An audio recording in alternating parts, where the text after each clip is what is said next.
Well, most people feel fine to buy stuff like this. But for the hundreds of undocumented migrant farm workers in Vermont, going to the grocery store can be risky. All right, Ben David joins us for the final part of our special series to explain why farm hands here illegally are staying in the shadows and how they're getting help. Ike? Yeah, we've been looking at the group of undocumented workers living in the state and the immigration debate. But for the workers that are here, how are they managing when they don't feel safe leaving the farms and where they live? Tonight, we talked to a woman who travels to farms to help and get an expert's take on what Vermont has already done for the migrant population that is still in the shadows. Franklin County is home to 116 dairy farms, more than any other county in Vermont. Enosburgh Falls is right in the heart of farm country, and on any day, it's not uncommon to see farmers out and about in town.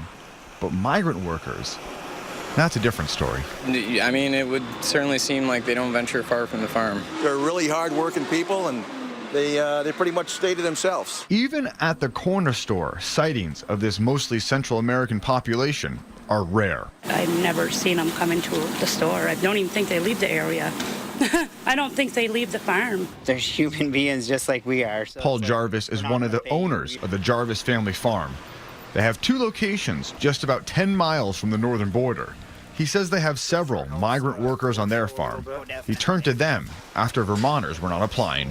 How vital are migrant workers on your dairy farm? Well, they want to get out there and they want to help. And I mean, anybody that wants to help on a farm is very vital. But to help us understand why you might not see migrants and the work they do, Jarvis put it in TV terms. The people you don't see, the ones behind the scene, just like you guys producing something, you know. We might not see her, you know, always behind the scene. So they make it happen. Yes. Out of focus and out of the picture, but not forgotten by everyone.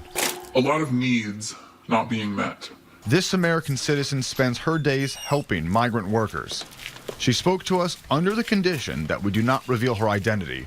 She says what started as a messenger service to help drive and translate for migrant workers on farms turned into a full-time job as a mobile market and taxi service for migrant workers. You feel like a soda, you can just go to the store. Well, they can't.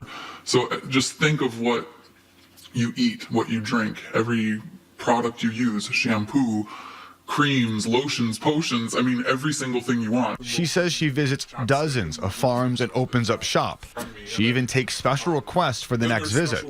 Her work provides a measure of comfort for people living in the shadows because most of her customers are here illegally. She feels she also has to stay in the shadows.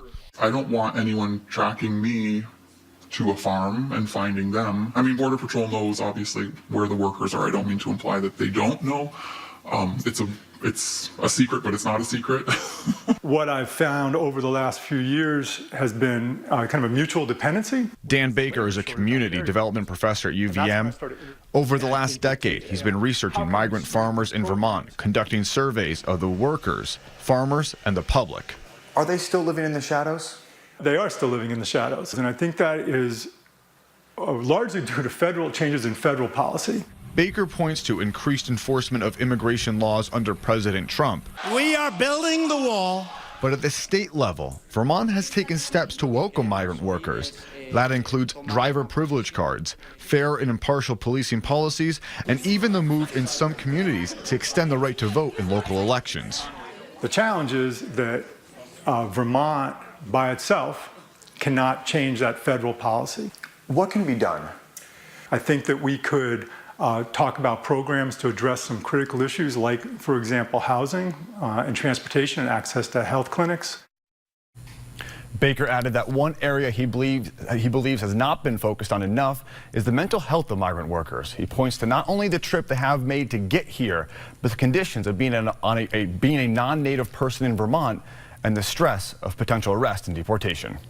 So, Ike, in the 10 years since WCAX first uncovered this foreign workforce in the shadows, what have we learned?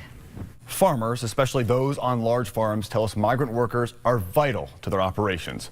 Of the estimated 1,000 migrants on dairy farms in our region, most came to the country illegally or overstayed their visas. But based on arrest statistics provided by Border Patrol, it appears federal agents are willing to leave them be. as long as they remain on the farm and still in the shadows.